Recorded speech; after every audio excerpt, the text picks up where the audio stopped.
여러분 혹시 매일 건강보조식품 드시나요? 비타민이며 칼슘이며 은행잎이며 단백질 가루며 한 움큼씩 삼키시는 분들 많으시죠? 건강해지려고 한 달에 10만 원씩 쓰시는 분들도 계실 거예요. 그런데 제가 40년 동안 의사로 일하면서 깨달은 충격적인 사실을 말씀드릴게요. 그 건강보조식품들이 오히려 여러분을 병원으로 보내고 있다는 겁니다. 실제로 제 진료실에서 73세 되신 분이 고용량 비타민을 먹다가 뇌출혈로 쓰러지셨어요. 72세 되신 분은 칼슘 보충제를 열심히 드시다가 심장에 돌이 박혀서 응급실에 실려 오셨고요. 이분들의 공통점이 뭔지 아세요? 모두 건강해지려고 비싼 돈 주고 건강식품을 사 드셨다는 겁니다. 오늘 제가 절대 먹으면 안 되는 건강보조식품 5가지를 정확히 알려드릴게요. 이거 모르시면 여러분도 똑같은 위험에 처할 수 있습니다. 자, 시작하기 전에 한 가지만 부탁드릴게요. 이런 생명을 구하는 정보가 마음에 드신다면 좋아요 버튼 한번 눌러주세요. 좋아요와 구독은 무료인데 저한테는 더 많은 분들께 진실을 알릴 수 있는 큰 힘이 되거든요. 구독 버튼도 함께 눌러주시면 앞으로도 이런 중요한 건강 정보를 계속 받아보실 수 있어요. 자, 그럼 본격적으로 시작해볼까요? 첫 번째로 절대 먹으면 안 되는 건 고용량 비타민 E와 베타카로틴입니다. 약국이나 홈쇼핑에서 슈퍼 항산화제라고 광고하는 거 보셨죠? 노화를 막아준다, 암을 예방한다, 피부가 좋아진다 이렇게 말하면서 비싸게 팔아요. 그런데 이게 얼마나 위험한지 아세요? 제가 진료실에서 만난 73세 되신 분 이야기를 해드릴게요. 그분은 피부가 좋아지고 싶어서 고용량 비타민 E를 6개월 동안 드셨어요. 하루에 400mg씩이요. 정상 용량의 10배가 넘는 양이었어요. 어느 날 아침에 갑자기 머리가 아프고 어지럽다고 하시더니 쓰러지셨어요. 급히 병원에 오셔서 검사했더니 뇌출혈이었어요. 왜 그랬을까요? 고용량 비타민 E는 혈액을 묽게 만들어요. 피가 잘 굳지 않게 하는 거죠. 젊었을 때는 괜찮을 수도 있어요. 하지만 나이가 들면 혈관이 약해져요. 거기다 피가 묽어지면 작은 충격에도 혈관이 터질 수 있어요. 그분은 다행히 빨리 발견해서 수술하고 살아나셨는데 한쪽 팔다리를 못 쓰시게 됐어요. 베타카로틴도 마찬가지예요. 당근이나 고구마에 들어있는 좋은 성분이라고 하죠. 그런데 알약으로 고용량을 먹으면 완전히 달라져요. 특히 담배 피우시는 분들한테는 독약이나 마찬가지예요. 71세 되신 분은 50년 넘게 담배를 피우셨어요. 건강이 걱정되어서 베타카로틴을 2년 동안 드셨대요. 암을 예방한다는 광고를 보셨거든요. 그런데 기침이 계속 나고 숨이 차서 병원에 오셨어요. 검사해보니 말기 폐암이었어요. 연구 결과를 보면 놀라워요. 고용량 베타카로틴을 먹은 흡연자들이 오히려 폐암 발생률이 높아졌어요. 암을 예방하는 게 아니라 암을 만드는 거였죠. 그분은 결국 몇 달 후에 돌아가셨어요. 건강해지려고 먹은 건강식품이 생명을 앗아간 겁니다. 그럼 어떻게 해야 하냐고요? 간단해요. 자연 그대로 드시면 돼요. 당근, 고구마, 호박, 시금치, 케일 이런 걸 드시면 베타카로틴이 자연스럽게 들어와요. 견과류 드시면 비타민 E도 충분히 섭취돼요. 자연식품으로 먹으면 절대 과다 복용이 안 돼요. 몸이 필요한 만큼만 흡수하고 나머지는 배출하거든요. 알약으로 먹으면 한꺼번에 너무 많이 들어와서 문제가 생기는 거예요. 두 번째로 절대 먹으면 안 되는 건 칼슘 보충제입니다. 뼈 건강에 좋다고 해서 드시는 분들 엄청 많으시죠? 특히 골다공증 예방한다고 매일 드시는 분들 계실 거예요. 그런데 이게 뼈는 안 좋아지고 혈관과 신장만 망가뜨린다는 거 아세요? 72세 되신 분은 10년 동안 칼슘 보충제를 하루에 1000mg씩 드셨어요. 뼈를 튼튼하게 하려고요. 그런데 어느 날 가슴이 아프고 숨이 차다고 응급실에 오셨어요. 심전도를 찍어보니 심근경색 직전이었어요. 심장 혈관 검사를 했더니 혈관벽에 돌처럼 딱딱한 게 쌓여 있었어요. 바로 칼슘이었어요. 칼슘을 알약으로 먹으면 혈액 속 칼슘 농도가 급격히 올라가요. 몸은 이 과도한 칼슘을 어디 둘지 몰라서 혈관벽에 쌓기 시작해요. 이게 혈관을 딱딱하게 만들고 좁게 만들어요. 결국 심근경색이나 뇌졸중으로 이어지는 거죠. 뉴질랜드에서 한 대규모 연구가 있었어요. 칼슘 보충제를 먹은 사람들이 안 먹은 사람들보다 심근경색 위험이 31%나 높았대요.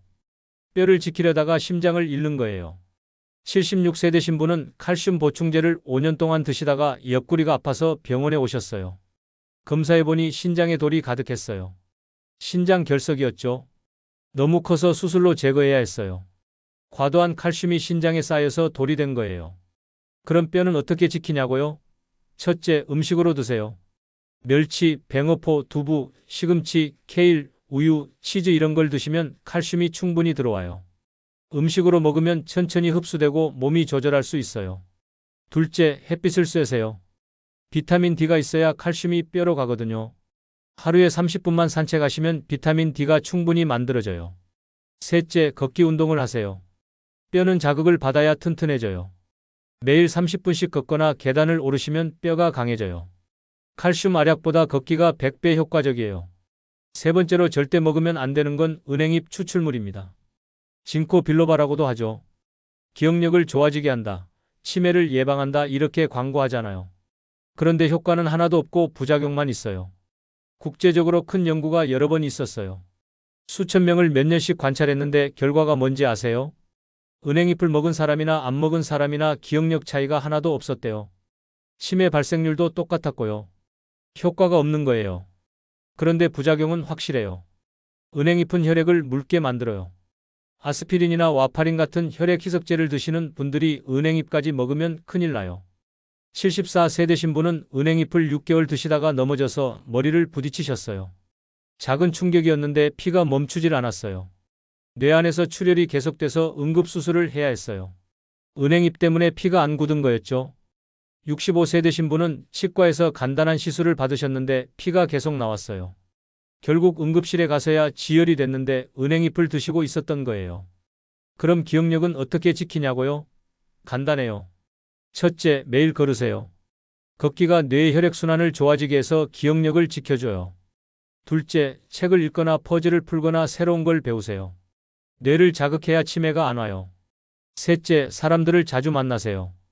대화하고 웃고 즐기는 게 뇌 건강에 최고예요. 네 번째로 절대 먹으면 안 되는 건 고용량 단백질 가루입니다. 근육을 키운다고 해서 드시는 분들 계시죠? 특히 체력이 떨어진다고 단백질 음료를 매일 드시는 분들이요.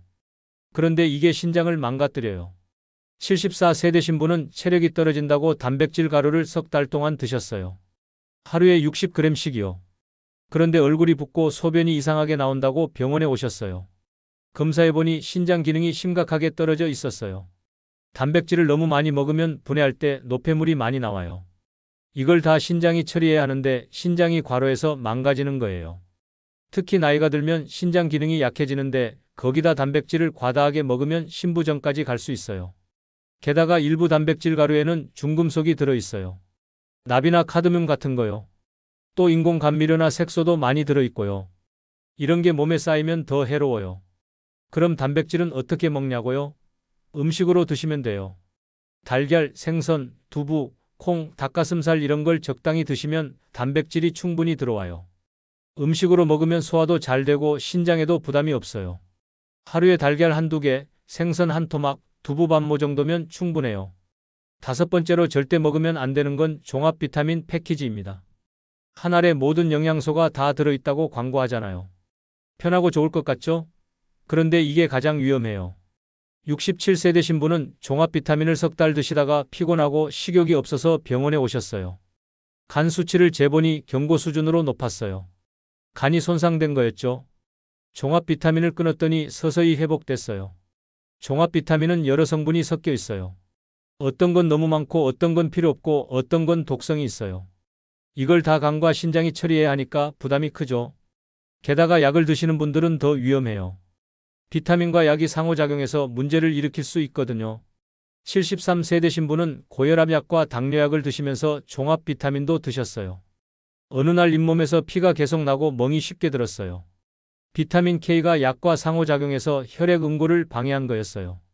이제 이 건강보조식품들이 여러분의 다른 건강 고민과 어떻게 연결되는지 말씀드릴게요. 뱃살 때문에 고민이시죠? 건강보조식품을 먹어도 뱃살은 안 빠져요. 오히려 간이 손상되면 대사가 느려져서 뱃살이 더 늘어요. 자연식품을 드시고 걷기 운동을 하시는 게 100배 효과적이에요. 혈압 때문에 걱정이시죠? 칼슘 보충제나 고용량 비타민이 혈관을 망가뜨려서 혈압을 더 올릴 수 있어요. 혈압을 낮추려면 소금을 줄이고 채소를 많이 드시고 스트레스를 줄이셔야 해요. 혈당 때문에 고민이시죠? 단백질 가루나 종합 비타민이 혈당 조절을 방해할 수 있어요. 혈당을 안정시키려면 현미, 통곡물, 채소 위주로 드시고 단 음식을 피하셔야 해요. 피부가 거칠고 칙칙하시죠? 고용량 비타민을 먹어도 피부는 안 좋아져요. 오히려 간이 손상되면 피부가 더 나빠져요. 피부를 좋아지게 하려면 물을 많이 드시고 채소와 과일을 드시고 잠을 잘 주무셔야 해요. 노화가 걱정이시죠? 건강보조식품으로는 노화를 못 막아요. 오히려 몸에 부담을 줘서 노화를 빠르게 만들 수 있어요. 노화를 늦추려면 규칙적으로 운동하시고 사람들을 자주 만나시고 긍정적으로 생각하셔야 해요. 주의사항을 말씀드릴게요. 첫째, 이미 건강보조식품을 드시고 계시다면 갑자기 끊지 마세요. 의사와 상담하셔서 천천히 줄이세요. 특히 약을 드시는 분들은 꼭 의사와 상의하셔야 해요. 둘째, 건강보조식품을 끊었다고 해서 끝이 아니에요. 자연식품으로 영양을 채우셔야 해요. 채소, 과일, 생선, 콩, 견과류 이런 걸 골고루 드세요. 셋째, 광고에 속지 마세요. 기적의 효과, 슈퍼푸드, 만병통치 이런 말은 다 거짓말이에요. 진짜 건강은 매일 조금씩 실천하는 데서 나와요. 넷째, 정기검진을 받으세요. 피검사, 소변검사로 간과 신장 상태를 확인하시고 이상이 있으면 바로 조치하세요. 다섯째, 몸이 보내는 신호를 무시하지 마세요. 피곤하거나 소화가 안 되거나 피부가 이상하면 건강보조식품을 의심해 보세요. 제가 40년간 수많은 환자분들을 보면서 확신하는 건 자연이 최고의 치료제라는 겁니다. 인공적으로 만든 알약보다 자연 그대로의 음식이 훨씬 안전하고 효과적이에요. 우리 조상들은 건강보조식품 없이도 건강하게 오래 사셨어요. 제철 음식 드시고 햇빛 쐬고 걷고 사람들과 어울리면서요. 건강해지는 비결은 간단해요. 매일 30분씩 걸으세요. 채소와 과일을 많이 드세요. 생선과 콩을 자주 드세요. 물을 충분히 마시세요. 잠을 잘 주무세요. 사람들을 자주 만나세요. 웃으세요. 이게 전부예요. 비싼 건강보조식품에 한 달에 10만 원씩 쓰실 돈으로 신선한 채소와 과일을 사세요. 좋은 생선을 사세요. 친구들과 맛있는 식사를 하세요. 그게 훨씬 건강에 좋아요. 오늘 이야기가 도움이 되셨나요? 그렇다면 좋아요 버튼 꼭 눌러주시고요. 구독도 해주세요. 좋아요와 구독은 무료인데 저한테는 더 많은 분들께 진실을 알릴 수 있는 큰 힘이 됩니다. 이런 생명을 구하는 정보를 계속 받고 싶으시다면 지금 바로 구독 버튼을 눌러주세요. 주변에 건강보조식품 드시는 분들이 계시다면 이 영상을 꼭 공유해주세요. 한 사람이라도 더 위험해서 구할 수 있으면 좋겠어요. 여러분 모두 건강하시고 행복하세요. 비싼 알약 말고 맛있는 음식으로 건강 지키세요. 다음에 또 유익한 정보로 찾아뵙겠습니다. 감사합니다.